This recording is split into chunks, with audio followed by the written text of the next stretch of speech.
Machiegni kendo en dweche aboro sani nyaka piny owacho mar Kenya Kwanza ne kawo telo bang' yiero maduong' mokalo. Jatend piny William Ruto nomiyo jopiny singo mathoth e kinde campaigns. Bende singo gi osechopo kare. Chris Owino kolonwa telo mar Kenya Kwanza e bwo dweche aboro kaachiel gi singo mane gichiwo ne jo-Kenya. William Samoei Ruto. Dweche aboro mokalo, oganda jo-Kenya ne kod geno mathoth e kinde mane girwako telo manyien mar jatend piny Dr. William Ruto. Rowere, johala matindo, jopur kod jopiny ne rito gi liyo telo mar Kenya Kwanza kaluwore kod weche kod singo mamit ka mor kich mane Kenya Kwanza ogolo e kinde campaigns. Achiel kuom kidienje mag jopiny mane rito gi sironyo telo mar William Ruto ne en jopiny mayuto gi ni piny kata hustlers. Kaluwore kodgi, mane en thuolo mar japiny mayuto ne piny donjo e sirkal kendo yudo konyruok e bwo chenro mar dongruok mar bottom up. Dweche aboro e apisi, bende nitiere lokruok moro amora ma japiny mochando kata hustlers oseyudo koseywak winyo olokore. Nitiere paro ni jatend piny Dr. William Ruto kod piny owacho mar Kenya Kwanza ne oloko tokgi ne japiny mochando tok donjo e piny owacho.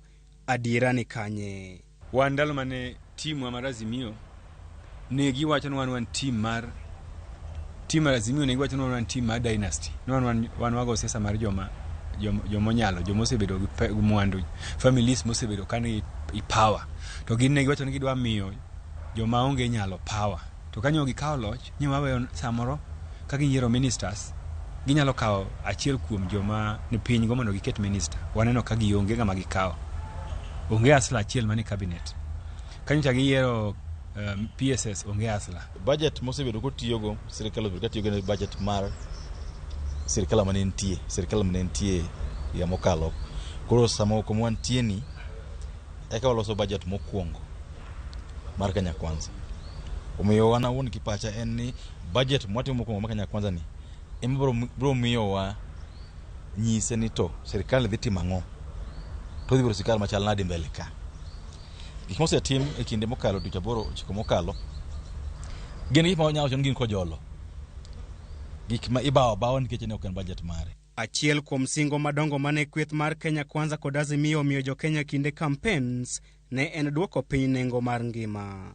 Riwruok mar Azimio osebedo kaseyo piny owacho mar Kenya Kwanza kuom dhi nyime kod miyo jopiny osuru kar miyo jopiny fuong'ruok. To weche mag bero ngima jopiny to onge mano to gisetime zero. Nikech ndalo mo Uhuru ne en president, Uhuru nokelo gino subsidy. Bech mafuta ne piny, bech mogo ne piny. Subsidies go ne gigolo. Giwacho ni gin gi save pesa. Pesa ma gi save no onge. Okwane kuma pesa no nitie. Achiel kuom chike ma gikelo en kaka gidwa medo bei ma mafuta. Bei ma mafuta kisemedo, isehinyo japiny te. Nikech kata kiwacho ni dwa konyo japiny mondo opur maber. Nyocha giwacho ni gin gitimo gimiluongo ni subsidized production. Nyoma penjo gi committee mar agriculture kae nyoro nto nyaka nene ukaw loch dweche chiko. Fertilizer seeds manu miyo jopiny pok gichiek tichedi. To cost of living oken maembe manie tado kata manie yath malo minyalo kawo tipo no tidwoko piny. Giwacho ni cost of living kadwoko piny. Cost of living en gima ikelo gik mang'eny kabisa. Sane gima omiyo cost of living ni malo, iwacho ni bei mar ngima odhi malo, garama mar ngima odhi malo nikech dola odhi malo e piny mangima ok Kenya kende. Dola itiyo kod e pinje mang'eny. Kendo yudo ka kidhi Uganda itiyo gi dola. Kidhi Zimbabwe ka, kidhi South Africa inyiewo oil inyiewo gi dola. Sama bech dola odhi malo to bech gik moko nyaka dhi malo. Koro gima timo sane ka sirkal en ng'iyo nto monyalo duogo nadi bech dola piny mondo chiemo bed bei mayot. Kenya Kwanza kata kamano neno okang' mar miyo jopur mbolea e nengo moyweyo kaka yo mar duoko piny nengo chiemo kaachiel gi miyo jopiny fuong'ruok. Yen sama wanyiewo oduma moa oko, wanyiewo chele moa oko, wanyiewo gik mang'eny mwakelo Kenya kae inyiewo moa oko. Giyo kinyiewo moa oko inyiewo gi dola. Koro sama dola tin to beche no malo, bech kala manyaka dhi malo. Koro mino konyi wacho ne sirkal wacho na waket bolea, waket kodhi mondo jowo opidh cham, mondo obed gi cham e Kenya ka, nyiewo cham wa oko mondo bech dola odog piny, bech chiemo be odog piny. Koro gima sirkal timo mondo wane ni garama mar chiemo odog piny kata mangi maisha odog piny. Gima biro miyo garama odhi malo mar maisha Kenya ka en gope mana holo mang'eny mwa oko. Sama wuoyi kodi ni you can charge governors go koko. Nigi biro loro counties pesa onge. Nikech ang'o? Pesa kowuok week a week 20 billion idhi chulo go mar China. Ne ntiere luoro motelo ne yiero maduong' mokalo ni piny owacho mar Kenya Kwanza dhi rocho telo mag gwenge. Bende nitiere adiera ewi luoro makamae kalore ni sirkal mag counties pok oyudo pok margi mar omenda mag dwe mar 4 kod dwe mar 5. Every day Kenya pesa ma ichoko in between 6 to 7 billion ma kiare choko every day. Kujo bodi jabich to gowi. Kini choko guk Kujo bodi jabich to gowi. Pesa ma ok choko mang'eny ng'enyne en mar gowi. Omiyo ng'ato ikuonde devolution kenda ni kondi kenda makuyud pesa. I've told you CDF wane bunge kae kumwati bunge kae. Sani wadak do jadek kapok chulo pesa mal mileage madhi dala gi duogo. Poko miu. Oken devolution kende kendo mano nyaka bed clear ni piny mangima onge pesa. Monego bed counties yudo mondo otimgo activities magitimo sani kata kapok imedo gi magidwa chwalo go ema pod onge. Sani wadhi dwe mar 6 dweche 5 monego bed pesa county dhi pokodhi. Koro you are very ambitious, in very ambitious Chris. Wach ni mawacho ne gi promise ni bo chwalo function. Gichwalo functions ma functions man tie ma ogenya ore pesa. Igen chwalo more functions means ni functions dig pesa. Kaka an example en kaka kronyo gibiri committee wanyoro.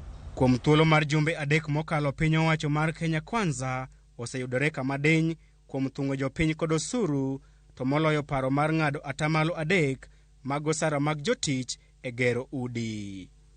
En ang'o momiyo piny owacho mar Kenya Kwanza chuno jopiny kod chenro makamae? Wan ka wabunge gima nyaka wang'i en ni koponi gero ute 500,000 Homa Bay. To men kila gimora mora mitiyogo e utego madid Homa Bay ogol Homa Bay. Gero ute 1,000 Siaya. To gimora mora migolo mitiyogo igero utego ken loso pata to lose Siaya. Ken loso drise olose Siaya. Ken joma tiyo kuno jogo te akanye owasi mondo pesa odong kanyo. Koro an gima a support ne wach ma housing en ni odhi kilo tije mang'eny. Kata odoko ni piny owacho mar Kenya Kwanza oseyudo seyo kuom reme chopo singo mage, jatend piny Dr. William Ruto bende ni gisunga kuom chopo moko kuom singo mage. Moko kuom singo ma Ruto oseketo e tim gin gwelo joyal buche 6 mag doho mar Court of Appeal kaachiel kod chuogo omenda mar Hustler Fund. Ruto bende osechopo singo mar chuogo omenda moyedhi mar bad migawo mar doho kaachiel kod bad migawo mar obila. Jodak makadho wadh Nam Chumbi bende nigi mor bang' Ruto duoko negi tije makadho wadh Nam Chumbi e boma ma Mombasa. Piny owacho mar Kenya Kwanza bende nigi sunga kuom chopo singo mare mar miyo jopiny mbolea e nengo moyweyo. Mabiro kata doko ni mbolea makamano ok yudore e gwenge mathoth ma pacho kae. Kata kamano, William Ruto pod nigi gowi mar jo Kenya e wi weche mathoth. Jopiny pod gwonyore gi pado dweche 8 tok Ruto kawo telo ma pacho kae ka sirkal mamalo pod omoko e moko kuom tije mag sirkal mag counties. Wakeini bende pod rito William Ruto mondo okete tim chik mar 2 e wi adek mar chwech e kinde ma kambi mar ndeke ma pacho kae KQ bende pod dhi nyime kod yudo lal. Chris Owino, Ramogi TV, Nairobi.